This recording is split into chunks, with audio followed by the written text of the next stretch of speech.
때 우리에게 그 하나님의 무한한 능력이 함께하게 되면서 우리에게 무한한 가능성이 시작되어진 거죠.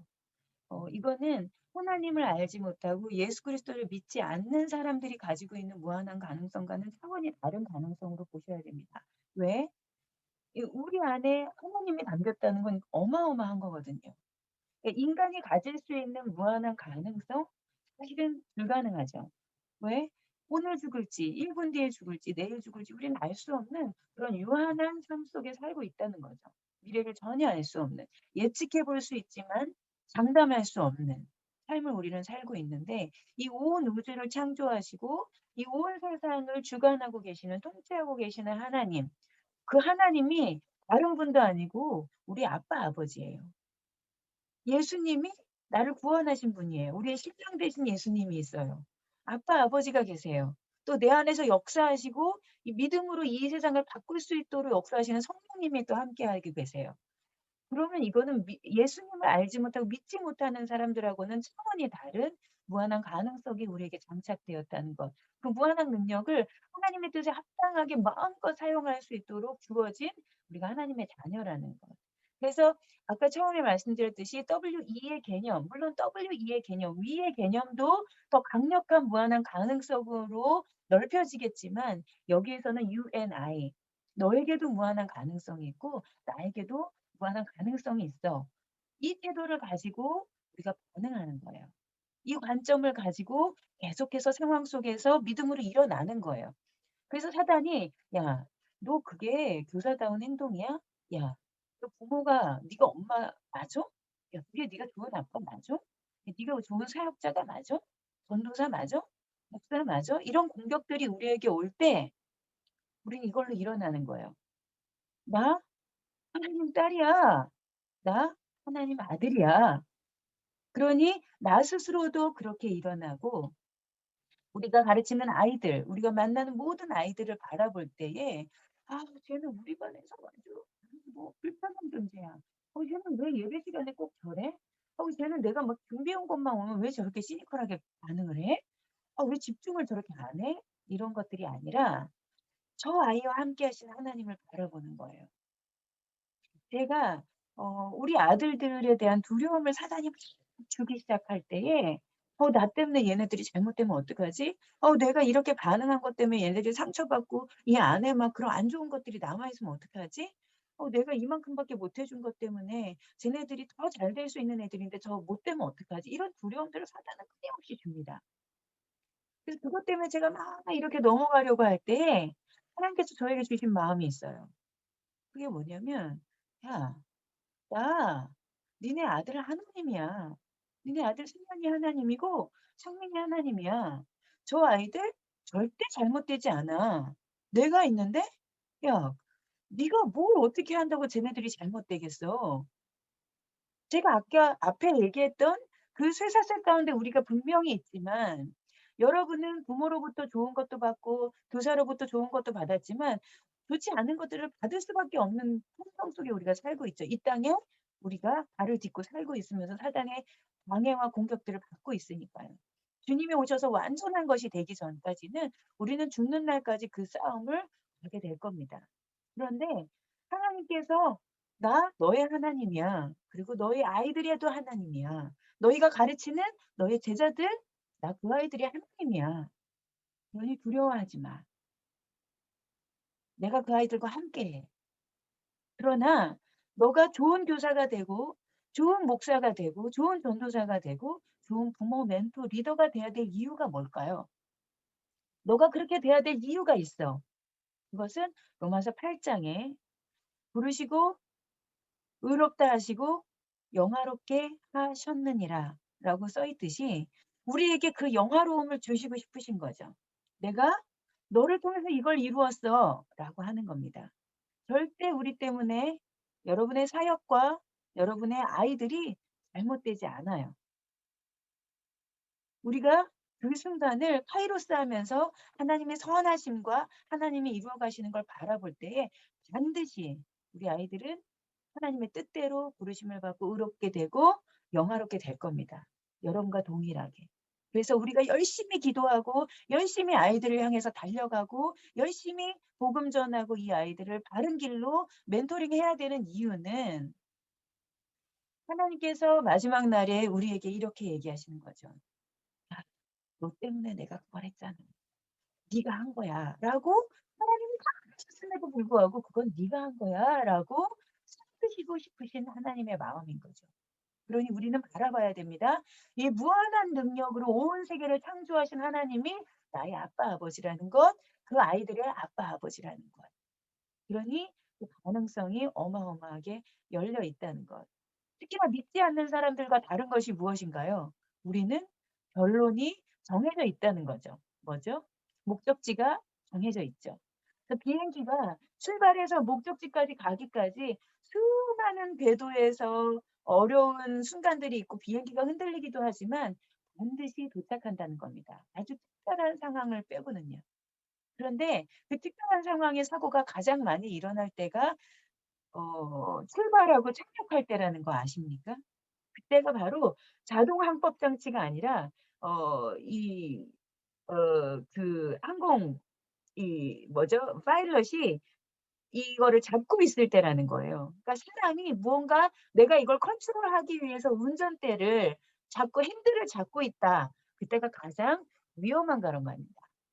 그러니 여러분이 우리 아이들을 바라볼 때에 핸들링하지 않고 하나님께 맡겨 드리는 거예요. 그래서 이 아이들 안에 하나님께서 무한한 가능성을 열어 가시면서 결국은 하나님이 약속하셨던 종착지로 데려가실 수 있도록 우리는 핸들을 놔야 된다는 거예요. 반드시 갑니다. 하나님이 택하신 백성은 반드시 하나님의 가나안 땅으로 들어가게 된다는 것. 그것을 믿음의 눈으로 바라봐야 됩니다. 그것이 네 번째 리더십 라이프 스타일, 우리에게는 너에게도 나에게도 무한한 가능성이 있다라는 태도와 관점입니다. 다섯 번째 질문. 여러분은 어떻게 해답을 찾고 있습니까? 제가 아까 처음에 인간관계에 대한 이야기를 했잖아요. 그 인간관계가 좋은지 이 사람은 릴레이션십이 괜찮은 사람인지 어떻게 알아볼 수 있느냐 했을 때 제가 뭐라 그랬죠? 네. 문제 상황을 만들어 보면 된다. 문제 상황에 어떻게 반응하고 어떻게 해답을 찾아가는가. 그래서 그 하버드 대학교의 그 졸업생들이 성공한 그 15%의 사람들은 어떻게 문제 상황에서 해답을 찾아가고 있는가. 나와 의견이 다른 상황, 내가 원하지 않는 상황들이 주어졌을 때에 내가 원하지 않는 환경들이 주어졌을 때에 내가 원하지 않는 결론으로 맺어졌을 때에 어떻게 나는 해답을 찾고 있는가? 이 해답은 정답이 아니라 솔루션, 방법적인 것입니다. 그때 나는 어떤 액션을 취할 것인가? 어떤 태도를 취할 것인가? 네. 누군가요? 네. 우리나라에 많이 있는 저는 시골에 살고 있어서 네. 꿩입니다. 간혹 얼마나 깜짝 놀라게 앞에서 꽉 하고 튀어가는지 깜짝깜짝 자주 놀라기도 합니다. 예. 저희 동네에는 꿩이 많습니다. 네. 이 꿩이 위협을 느끼면 어떻게 하나요? 네? 날개를 이렇게 활짝 편다고요? 많은 분들이 그렇게 대답하시더라고요. 네. 그럼 공작입니다. 여러분이 동물원에 가서 보셨던 공작입니다. 얘는 공작이 아니고 꿩이죠. 네. 꿩은 어떻게 하나요? 들어보셨나요? 꿩대가리? 이런 말 많이 하거든요. 예. 꿩은 위협을 느끼고 적이 나타난 것 같으면 어떻게 하죠? 네. 풀숲에다 머리를 하고 쳐박아요. 저도 그런 줄 알았는데 제가 시골에 와서 살아 보니까 생각보다 처음엔 좀 도망가요. 도망갑니다. 닭처럼 막 뛰어가더라고요. 그러다가 어떻게 하죠? 아 도저히 안 되겠다 싶으면 풀숲에다 머리를 쿡 하고 박아요. 풀숲에 머리를 왜 집어넣을까요? 이유가 있을 거 아니에요. 왜? 네. 아 적이 "싫어졌어." 라는 평안함을 얻기 위해서. 네 맞아요. 머리를 풀숲에 푹 하고 쳐박으면 '그래 저기 안 보여. 적은 사라진 거야.' 이렇게 생각하게 되는 거죠. 그러니까 꿩대가리라고 얘기하는 겁니다. 네. 회사에 갔더니 이 친구가 있더라고요. 누군가요? 예쁘게 생기진 않았는데 네 눈도 부리부리하고요. 눈 뜨면 보통 이쁜 거 아닌가요? 네. 그러죠. 아프리카에 갔더니 그냥 우리 동네에 닭 돌아다니듯이 그냥 참새 돌아다니듯이 타조도 이렇게 그냥 느적느적 걸어 다니더라고요. 이 한국에서는 동물원 가야 만날 수 있는 새인데 네. 자 근데 이렇게 멀리 그 타조를 보는데 타조가 머리를 갑자기 저쪽에 뭔가 이 기척이 생기니까 갑자기 경계하다가 갑자기 머리를 바닥으로 훅 하고 내리는 거예요. 그래서 저놈 봐라. 우리나라의 꿩하고 비슷하네. 같은 놈이구나." 이렇게 얘기했더니 옆에 가이드가 이럽니다. 당신네 나라의 꿩이라는 새가 그렇게 스마트합니까?" 그렇게 똑똑한 거예요? "네? 무슨 소리예요?" 이 오죽하면 꿩대가리라고 하겠어요. 이 새대가리란 말이 있거든요. 완전 바보예요. 멍청하다니까요. 근데 가이드가 이렇게 얘기합니다. "어? 얘는 아주 엄청 스마트한 새예요. 엄청 똑똑한 새예요." 자, 꿩하고 뭔가 다르죠? 자, 생각해 봅시다. 타조가 왜 머리를 위협을 느꼈을 때 머리를 바닥에 훅 하고 쳐박을까요? 제가 오프라인 강의면 맞히는 분들한테 초콜릿도 주고 젤리도 주고 할 텐데 그 드릴 수가 없어서 네. 아깝네요. 아쉽고. 네. 한번 생각해 보세요. 여러분이 제가 질문할 때 대답을 잘해야 여러분이 맡은 아이들도 질문할 때 대답을 잘합니다. 네. 사명감을 가지고 대답해 보세요. 머리를 왜 바닥에 쳐박을까요? 힌트. 감지한다. 뭘 감지할 수 있죠? 바닥에 머리를 가까이 대면? 어떤 분들은 엉덩이로 위협하려고요." 뭐 이러시는 분도 있고 숨는 게 아니라 뭐 어떻게 "멀리 가." 하고 위협을 막 엉덩이로 막 이렇게 멀리 보내려고 한다. 뭐 이런 얘기들을 많이 했는데 감지하죠. 뭘 감지할까요? 네. 진동. 진동으로 무엇을 감지할 수 있나요?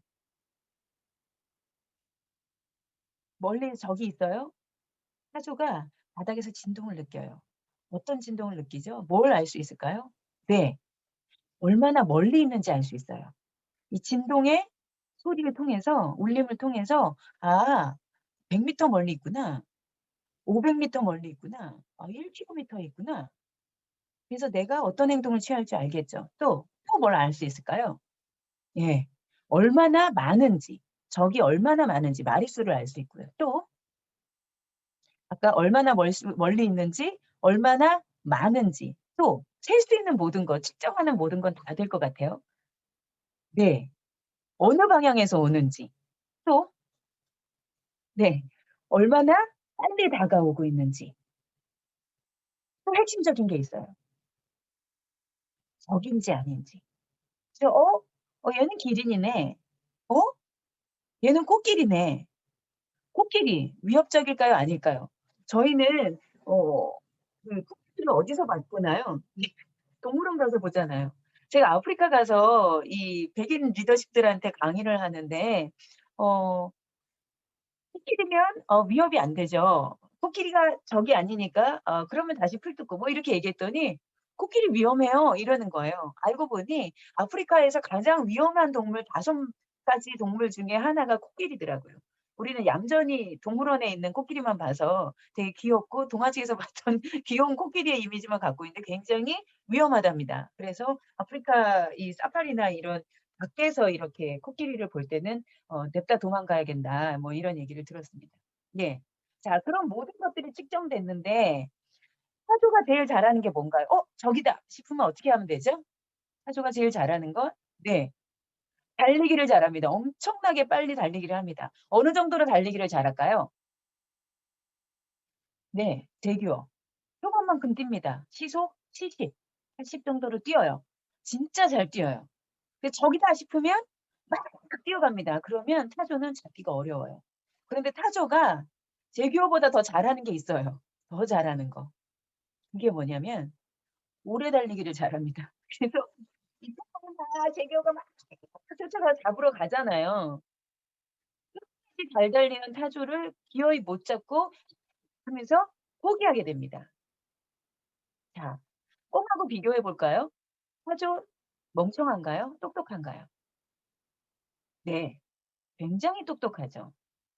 심지어는 우리가 잘못 알려진 게 있는데 타조가 눈이 안 좋지도 않고 눈이 4.0 이상이랍니다. 귀도 잘 들리고요. 귀가 어디 있는지도 보이지도 않는데 잘 들린대요. 그래서 바닥에서 관찰하는 거죠. 이렇게 머리를 그 땅으로 대고 진동도 느끼고 그러니까 자기가 할 수 있는 모든 오감들을 활용해서 살아남기 위한 방법을 알고 있다는 거예요. 해답은 모두 각 사람 안에 있다. 네. 타조 안에 해답이 있다는 거예요. 자 그런데 여기 좀 있죠? 이러고 있어요. 저는 처음에 이 꽝꽝하고 타조를 이렇게 비교할 때 타조가 왜 머리를 이렇게 바닥으로 숙일까? '아 얘가 눈이 안 좋은가? 귀가 안 좋은가? 그러니 몸으로 이렇게 느껴야 되나? 머리로 느껴야 되나?' 그렇게 생각했는데 많이들 오해하고 있는 거예요. 그러니까 우리가 이 세상에 이렇게 부유하고 있는 수많은 정보들이 잘못된 가짜 정보들이 많다는 거죠. 제가 알고 있는 정보가 잘못됐다는 게 그러니까 '타조가 머리를 바닥으로 숙이는 이유가 눈이 안 보이고 귀가 안 들려서 그래.'라고 생각을 했는데 저희 아이들이 보는 책을 보니까 어 그렇지 않더라고요. 눈도 좋고 귀도 좋아요. 자 그런데 왜 이렇게 타조는 억울할까요? 타조가 이 사막지대에 보통 살잖아요, 아프리카에서 사는데 얘 어때요? 머리에 털이 별로 없죠. 그러면 인제 작용하는 이 토양에서 머리가 너무 뜨끈뜨끈해지니까 가끔씩 모래에다가 머리를 쳐박습니다, 진짜. 그러니까 이 선생님들이 그렇게 막 하는 거 보니까 '어 야 쟤 머리를 어떻게 모래 속에 머리를 쳐박고 있나. 야 대단한 동물이다.' 왜냐하면 모래 속에다 머리를 쳐박으면 이 뜨거운 열이 쪼끔 식혀지거든요, 땅속에다 집어넣으니까. 그런데 저 멀리 적이 나타났어요. 그랬더니 갑자기 친구가 머리를 바닥으로 훅 쳐박는 거예요. 그러니까 멀리서 보니까 지난번에 머리를 푹 쳐박고 있는 거나 적이 나타났을 때 진동을 느끼기에 머리를 바닥에 아주 가까이 댄 거나 멀리서 보니까 같아 보이는 거예요. 그러니까 오해를 하게 됐죠. 그래서 우리나라에서 꿩에 대해서 내리는 평가를 타조는 서양에서 똑같이 받고 있습니다. 그래서 어스트리치 제너레이션이라는 말이 있어요. 타조 세대. 뭐죠? 회피하는 세대죠. 우리나라나 일본에도 많이 나타나고 있는 현상이죠. 나이가 먹고 자기 그 어떤 연령대가 되면 책임져야 되는 통과 의례들이 있잖아요. 학생이 되었을 때 책임져야 되는 거, 직장인이 되었을 때, 결혼을 해야 됐을 때, 자식을 낳았을 때 내가 책임져야 되는 자기의 포지션에 맞는 책임들을 많이 안 지는 세대들이 나타나기 시작했다는 거죠. 그래서 캥거루족처럼 살기도 하고 그냥 부모님한테 많이 기대서 하는 그런 세대를 어스트리치 제너레이션 회피하는 사람들을 많이 "어스트리치 같다. 이 타조 같다."라고 서양에서는 많이 속담으로 얘기합니다. 우리가 꿩대가리 이렇게 얘기하는 것처럼. 그런데 너무 억울한 거죠. 멀리서 바라보고 똑같다라고 착각하고 자기를 그런 존재로 치부해 버리는 것. 자기는 엄청 똑똑한데 말이죠. 그리고 위험에서 잘 벗어날 수 있는 지혜를 가지고 있는 샌데 말이에요. 자, 여러분 어떠세요? 우리 아이들을 바라볼 때에 '아 얘는 지난번에도 저번에도 그랬으니까 이번에도 그럴 거야.'라고 자세히 가까이 가서 보고 들어보고 살펴보지 않고 알아보지 않고 질문해 보지 않고 그냥 우리가 섣불리 판단해서 우리 아이들에게 반응하고 있지는 않은가요? "아 제가 뭘 하겠어. 아이 넌 아무것도 모르지 뭐. 넌 지난번에도 떠들었으니까 오늘도 네가 떠든 거 맞잖아." 이런 오해들을 우리가 많이 하게 된다는 거죠.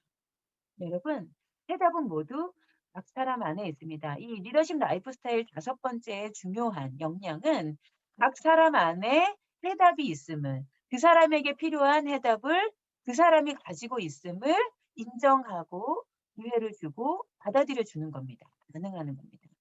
자, 이 해답이 각 사람 안에 있다는 것은 여러분에게도 동일하게 작용됩니다. 여러분에게 직면한 문제, 여러분 안에 해답이 있어요. 자, 이 해답은 진리가 아닙니다, 제가. 진리는 하나님 안에 있죠. 말씀 안에 있죠. 그 진리가 내 안에 들어와서 성령님과 함께 내가 질문하고 하나님께 물어보면서 길을 찾아갈 해답이 내 안에 있다는 겁니다. 왜? 여러분의 강점, 여러분의 지식과 경험이 서로가 다 다르기 때문이에요. 우리는 자꾸 이렇게 그룹핑 하려고 하는 습성들이 있어요. 똑같이 하려는. 저 사람이 저걸 입었으니 나도 이거 입을 거야.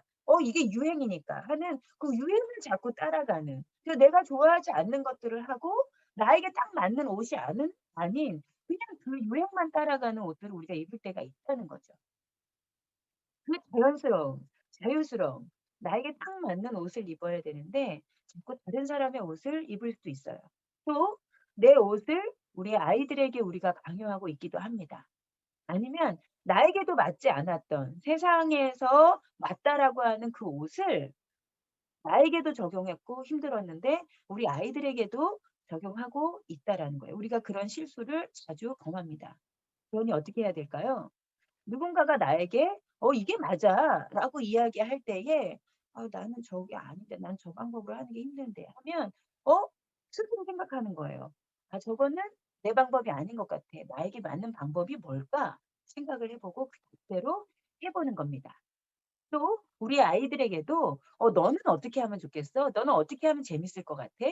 그래서 제가 코칭할 때 가장 많이 물어보는 질문 중에 하나가 선생님께서 만약에 그 목표를 위해서 무언가 한 가지 시도해 본다면 가장 재밌게 가장 재밌고 가장 쉽게 해볼 수 있는 방법이 뭔가요? 무엇을 해 보시겠어요? 이렇게 물어봐요. 모두들 어떤 방법을 찾아갈 때에 남들이 잘 됐다라고 하는 방법, 이게 성공적이라고 세상에 나와 있는 방법을 제일 먼저 해 보려고 합니다. 물론 그 방법들이 우리에게 도움이 되기도 해요. 그런데 여러분에게 맞는 방법을 찾아보세요, 창의적으로. 내가 가장 좋은 방법으로, 나에게 좋은 방법으로. 저 선생님은 맨날 아이들을 떡볶이 먹여. 저번에 엄청 부흥하는 것 같아. 근데 나는 요리를 못 해. 근데 어떻게든 막 요리를 해서 해 보려고 하면 여러분 스트레스입니다. 나는 돈이 없는데 재정적으로 풍성한 선생님이 아이들에게 맨날 햄버거 사주고 뭘 사다 줘요. 그거에서 여러분이 자격지심을 가질 이유가 없는 거죠. 저 선생님은 맨날 아이들을 재밌게 해 줘. 나는 개그 코드가 완전 꽝인데. 여러분만의 방법을 찾아가시는 거예요, 여러분이 잘하는 것으로. 여러분의 옷을 입으세요. 아이들이 막 반응한다고 다 좋은 게 아니거든요. 재밌게만 한다고 다 좋은 게 아닙니다. 진짜 중요한 것은 '아 이 선생님이 나를 사랑하는구나. 나에게 관심이 있구나. 어 나를 계속 이해해 주려고 하고 있고 나에게 계속 시선을 고정하고 계셨구나.' 그것이 그 아이에게 힘이 되고 일어날 뭔가 밧줄이 되는 거죠. 붙잡고 일어날 밧줄이 되는 거죠. 여러분 안에 해답이 있습니다. 아이들 안에 해답이 있고요. 자, 여섯 번째 질문입니다. 여러분은 어떻게 반응할 것입니까? 문제 상황, 아니면 내가 예상치 못했던 상황, 그리고 내가 기대하지도 않았던 상황들, 그 모든 것들에 어떻게 반응할 것입니까? 이게 뭔가요? 네. 얼음의 결정체죠. 눈꽃이잖아요. 이거 우리가 크리스마스 때 많이 종이 자르기 많이 했었죠. 네. 이 눈꽃, 물의 결정체라고도 할 수 있습니다. 얼음이 녹은 물이니까요. 그러니까 현미경으로 확대하고, 확대하고 몇백 배로 확대하면 이런 모습들이 나옵니다. 그런데 통일성이 있어요. 하나님이 로마서에 말씀하셨죠. "나를 알 만한 거를 내가 온 피조물들 가운데 숨겨 놨어. 심어 놨어. 그러니 누구도 나에 대해서 알지 못한다고 핑계치 못한다."라고 얘기하셨잖아요. 그 하나님이 창조하신 피조물들을 보면 하나님이 어떤 분이신지를 알 수 있어요. 저는 이제 시골이어서 자연 속에 있다 보니 더 많이 알게 되더라고요. 그냥 포도나무 한 그루를 보다가도 '아 하나님은 이런 분이시구나.' 이 씨앗을 심다가도 '하나님이 이런 분이시구나.' 이렇게 알게 돼요. 자, 이 눈꽃을 봅시다. 모두 몇 각형인가요? 예, 초등학교에서 우리 배웠죠? 네. 요 밑에 요거 보면 정확하게 나오죠? 육각형입니다. 네. 육각형. 모두 육각형이에요. 똑같아요. 하나님 나라의 통일성입니다. 또 그런데 너무 신기하게도 이 갈라진 모양새 있죠? 이 갈라진 모양새가 하나도 똑같지가 않아요. 과학자들이 놀라는 부분이에요. 어떻게 단 이게 나올 법할 텐데 하는데 안 똑같아요. 색달라요. 이쪽 방란 요 작은 선 하나도 무조건 달라요. 우리가 보는 쌍둥이들들 똑같은 것 같지만 달라요. 호수알갱이 한 송이에서 나온 똑같은 사이즈의 똑같은 사진처럼 똑같은 것 같지만 달라요. 하나님 나라의 다양성. 하나님은 이 통일성과 다양성을 다 가지고 있어요. 근데 우리가 아이들에게 "너 그거 틀렸어."라고 많이 얘기한다는 거예요. 그래서 중요한 이 리더십이 가져야 되는 역량 아주 중요한 한 가지는 '틀린 것이 아니라 다른 것이다.'라는 생각을 갖고 바라보고 반응하는 거예요. 아이들이 내 앞에서 얘기할 때 "야 그건 틀린 거지. 말씀을 비춰올 때 그건 틀린 거야."가 아니라 다른 거예요. 그래서 우리가 언어 생활을 좀 바꿔야 될 게 뭐냐면 "저희 남편하고 저는 좀 틀려요." 이렇게 얘기하는 게 아니라 "생각이 틀려요."가 아니라 달라요. 물론 이 다르다는 개념으로 틀리다라는 단어를 우리가 많이 사용하지만 만약에 상대방이 그것을 틀리다라는 말을 우리가 했을 때 상대방이 그거를 다른 것으로 받아들이지 않고 너가 틀린 거야."라고 받아들일 수 있기 때문에 우리는 주의해야 돼요. 그리고 우리의 언어를 바꿔서 관점을 바꿔야 됩니다. 그건 틀린 거지."가 아니라 "그건 다른 겁니다. 아 너하고 나는 다르구나."라고 반응하는 겁니다.